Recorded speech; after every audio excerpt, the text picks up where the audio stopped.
Assalamualaikum, Mr. Fikri. Thank you for taking the time to meet with me today.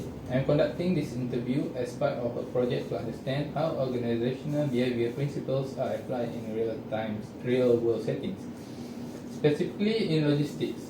Today, we'll discuss 6 topics: motivation, team dynamics, communication, decision making, organizational culture, and leadership.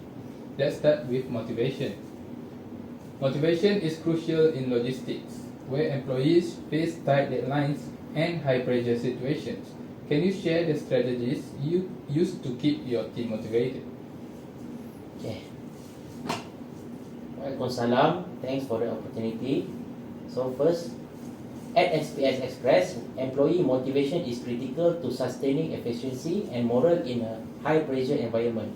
We implement a multifaceted approach, combining financial incentive, career development opportunities, and personal recognition. Financial incentive include bonus for meeting delivery target, overtime pay during peak periods, and sport rewards for exceptional performance. Career development is equally important. We provide training program and mentorship opportunities, empowering employees to see their growth within the organization. Lastly, personal recognition such as celebrating birthday, rewarding employees of the month, and giving public shout-out during team meeting makes every individual feel valued. This strategy collectively create a motivating environment where employees feel supported both professionally and personally. That's a well-rounded approach. Could you share an example of a time when your motivational strategies significantly improved performance? Okay, during a festive season, we experienced a 50% surge in delivery volumes. Many employees felt overwhelmed by the workload, risking a drop in morale. To address this, I implement a special incentive program that included cash bonuses for meeting weekly target, along with free meals and additional rest day after the rush period. I also introduced weekly pulse check where employees could share their challenges and receive immediate support. This not only boosts performance, resulting in a 30% improvement in delivery rates, but also reinforce the team's trust in leadership. That's impressive. Do you find that individual or team-based incentives are more effective? Individuals are motivated through one-on-one session where we discuss personal goals, challenge, and develop plans. For example, when an employee expressed interest in becoming a team leader, we provided target leadership training and small project responsibility to build their confidence. For teams, we focus on creating collective goals such as achieving regional delivery milestone and reward them with group incentive like a team outings or shared bonus. This dual approach ensure both individual aspiration and team cohesion are addressed. What role does recognition play in motivating your team? Recognition plays a pivotal role in fostering motivation. Beyond formal awards, small consistent acts of appreciation such as a quick acknowledgement in a group chat or a handwritten thank you note create a culture of appreciation. I remember one instance when a driver went above and beyond to deliver a package during heavy rains. Highlighting this effort during a team meeting not only motivated the individual but inspired others to adopt a similar work ethic. That makes sense. How do you measure the effectiveness of your motivation strategies? We use both quantitative and qualitative methods to assess the impact of our motivational strategies. Metrics like on-time delivery rates, customer feedback score, and employee retention give us tangible data. On the qualitative side, regular surveys and informal feedback sessions help us gauge employee sentiment and adjust strategy accordingly. There's a great mix of data and employee feedback. What challenges have you faced when addressing demotivation? Demotivation often stems from burnout, unclear expectation, or a lack recognition. For instance, when several employees report feeling overworked during a peak period, I restructure shift to balance workload and introduce regular check-ins to monitor well-being. Addressing demotivation requires both immediate intervention and systemic change to prevent recurrence. Proactive adjustments like that must make a difference.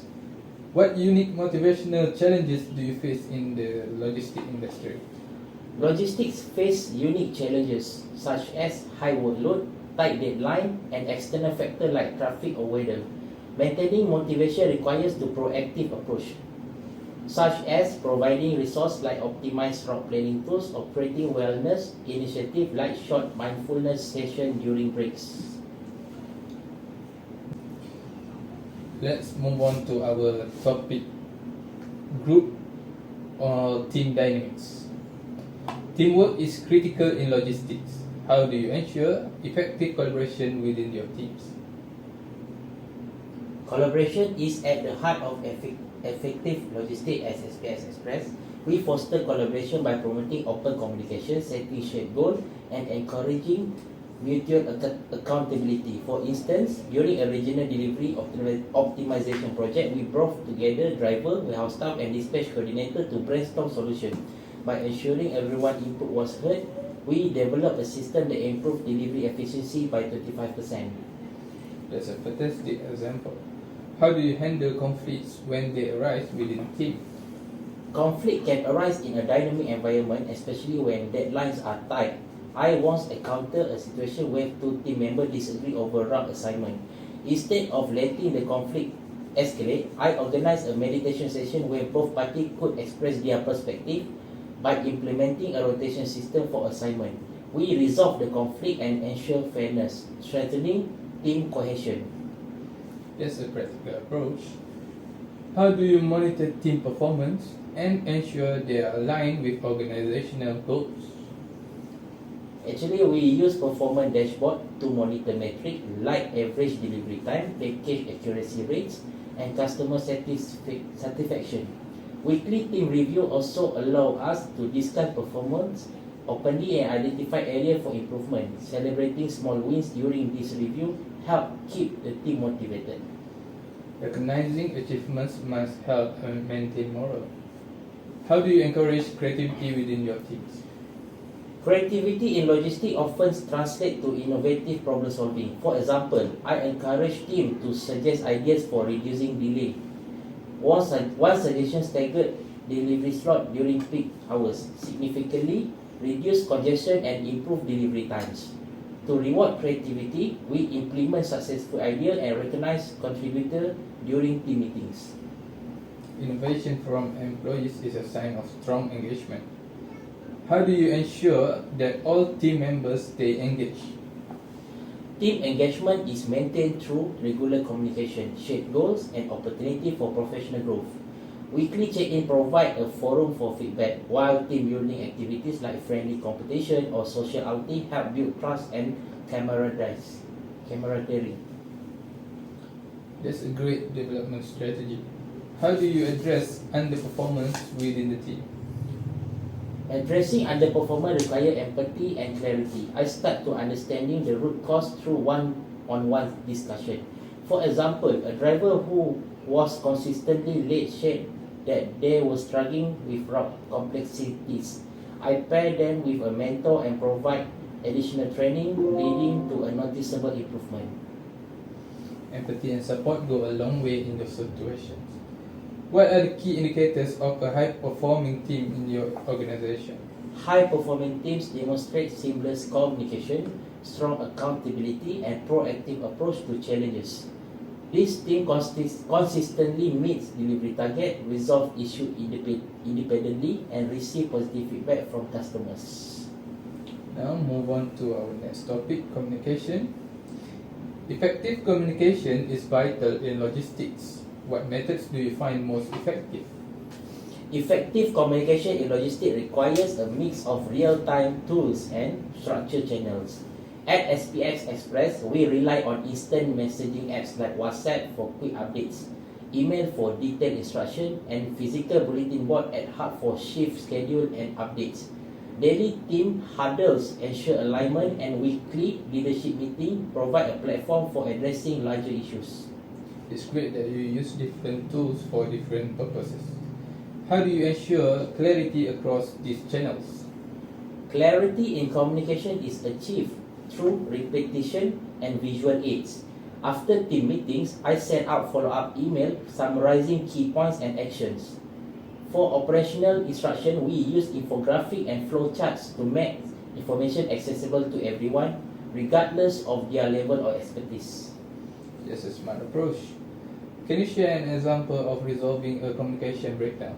Communication breakdown can disrupt operation, so resolving them quickly is essential. In one case, there was confusion over newly assigned delivery zone due to incomplete instruction. I addressed this by clarifying the zone during a team meeting, providing updated map, and assigning a point of contact for follow-up questions. This approach not only resolved the immediate issue but also improved future communication processes. Addressing it so thoroughly must have prevented future issues. How do you adapt your communication style for different audiences? Okay, different audiences require different approach. For frontline staff, I use concise, action-oriented language, often supplemented by visual aid. With management, I provide detailed reports, emphasizing analytic and strategic implication. Adaptive communication ensures that the message is understood and actionable. What technologies or platforms do you use to improve communication? Actually, we use GPS tracking system, dispatch software, and team collaboration tools like Microsoft Teams. This technology enables real-time updates, task management, and seamless communication across departments.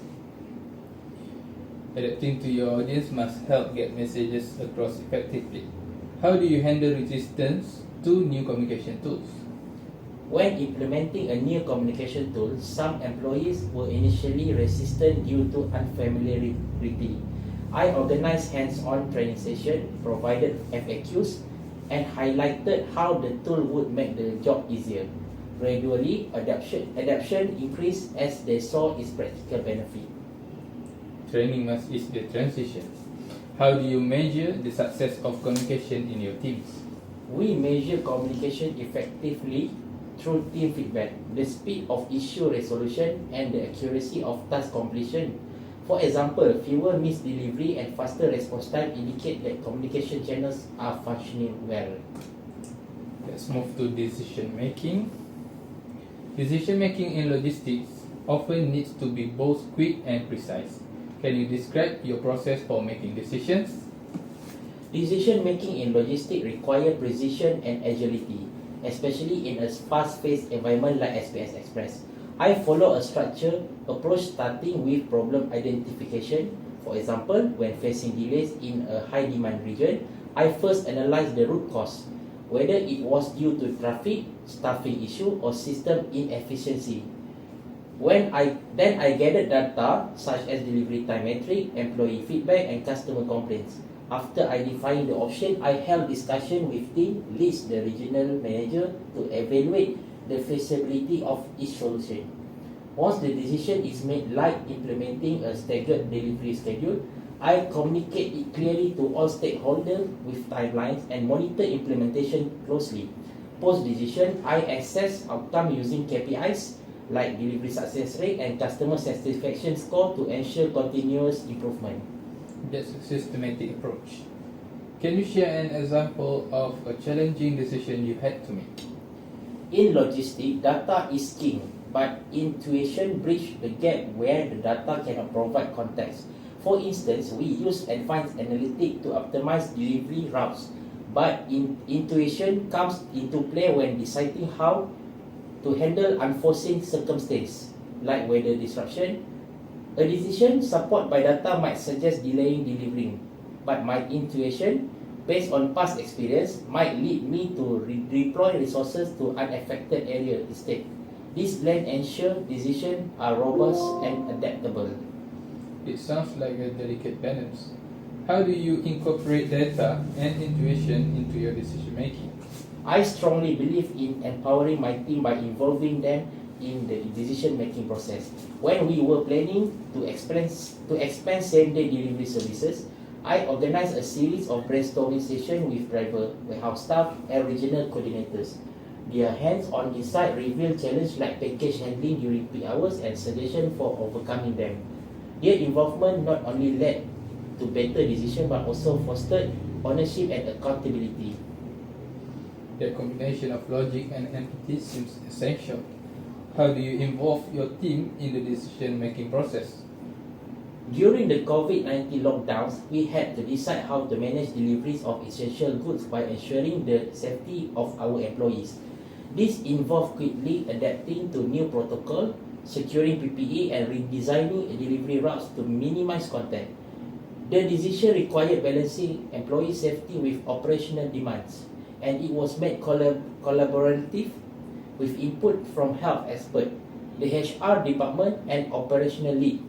Ultimately, we managed to keep operation running smoothly while maintaining a strong safety records. Involvement must build trust. Once a decision is implemented, how do you evaluate its success? Evaluating the impact of decision is an ongoing process. For example, after introducing a new delivery tracking app, we monitored user statistics, error rates, and feedback from drivers. Initial data revealed a learning curve, so we organized additional training sessions. Evaluating decision through the lens help fine-tune process and ensure long-term success. That sounds very data-driven. What role does risk assessment play in your decisions? Every decision involves risk, but in logistics, risk can have cascading effect. Before launching a new regional hub, we conduct a comprehensive risk assessment, analyzing factors like delivery volume forecast, local regulation, and infrastructure. Identifying potential bottlenecks early allow us to develop contingency plans such as partnership with a local delivery service, which proved crucial during launch phase. Piloting new initiatives sounds like a great way to mitigate risk. How do you handle disagreements during the decision-making process? Disagreements are inevitable, especially in a large team. During a discussion about reallocating drivers to handle increased demand in urban areas, there were resistance from rural teams who felt overlooked. I facilitated a meeting where all parties could voice their concern by demonstrating the broader operational benefit and offering additional support to rural teams. We reached a compromise that aligned with organization goals while addressing individual concerns. Next is organizational culture. Organizational culture can significantly impact operations. How would you describe SPS Express culture? The culture at SPS Express is a blend of customer centricity, innovation, and resilience. Given the high pressure nature of logistics, our culture emphasizes adaptability and teamwork. Employees are encouraged to take initiative, share ideas, and focus to continuous improvement. For example, our speed and reliability mantra is reflected in how we prioritize operational efficiency and customer satisfaction across all levels. That's inspiring. What steps do you take to strengthen this culture?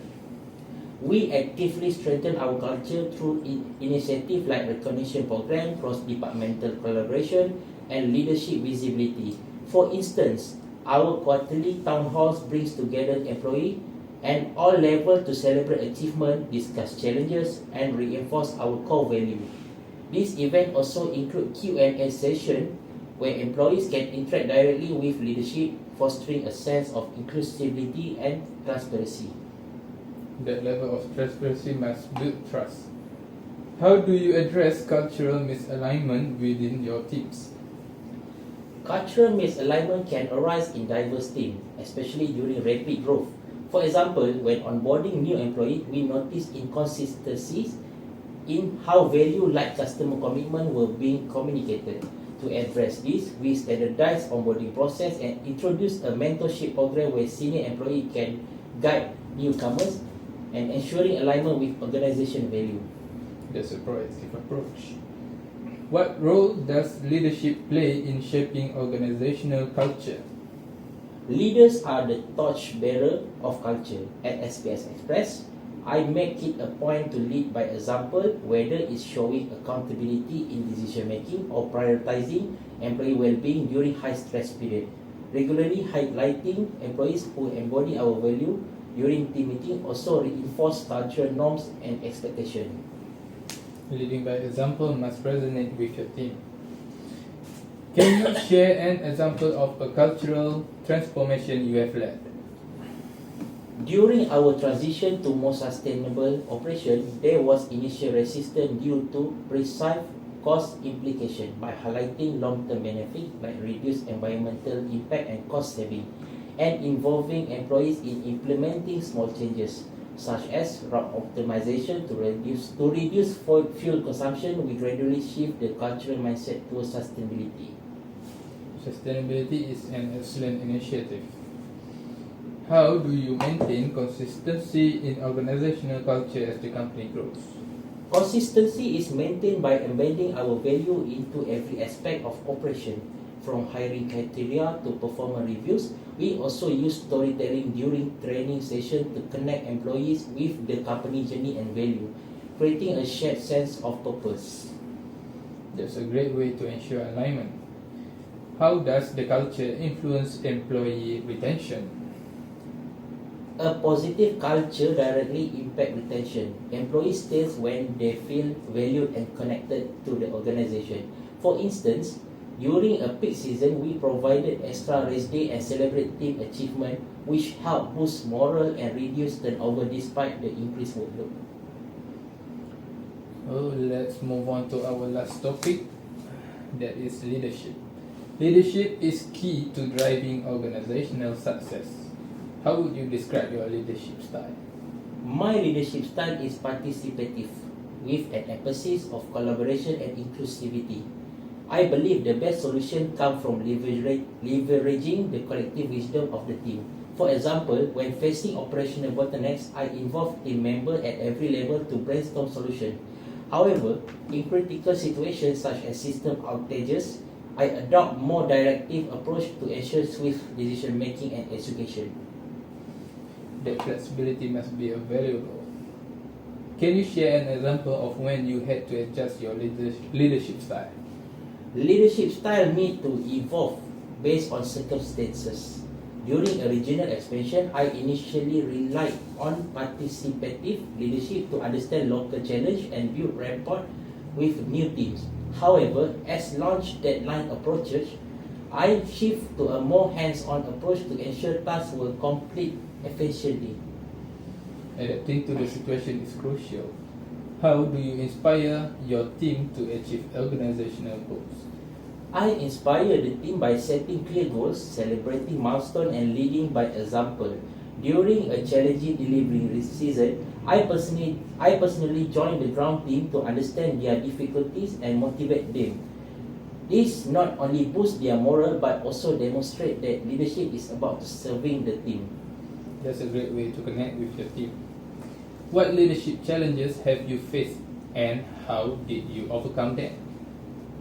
One of the most significant challenges is managing diverse teams with varying needs. For instance, balancing the priorities of seasoned driver and new recruit required a dual approach, providing guidance to the new hires while giving experienced staff autonomy in their roles. That balance must be tough but rewarding. How do you measure your success as a leader?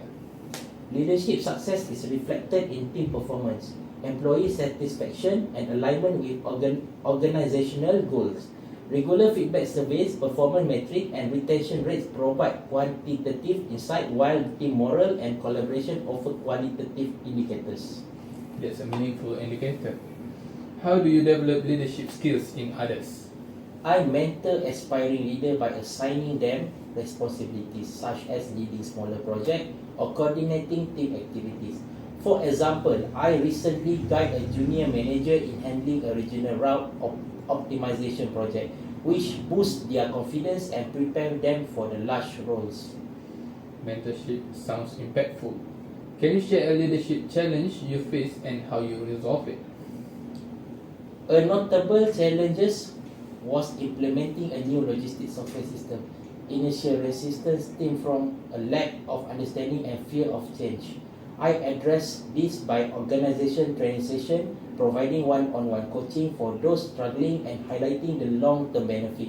Over time, the team adapted and the system significantly improved efficiency. Thank you so much, Mr. Fikri, for sharing your experiences and strategies. Your insight provide a valuable perspective on organizational behavior, and I'm sure they will greatly enhance my understanding of how these principles apply in logistics. Is there anything else you'd like to add? Just that logistics is a team effort and success comes from everyone working together. Thank you for the opportunity to share my experience. Thank you again. This has been incredibly informative and insightful.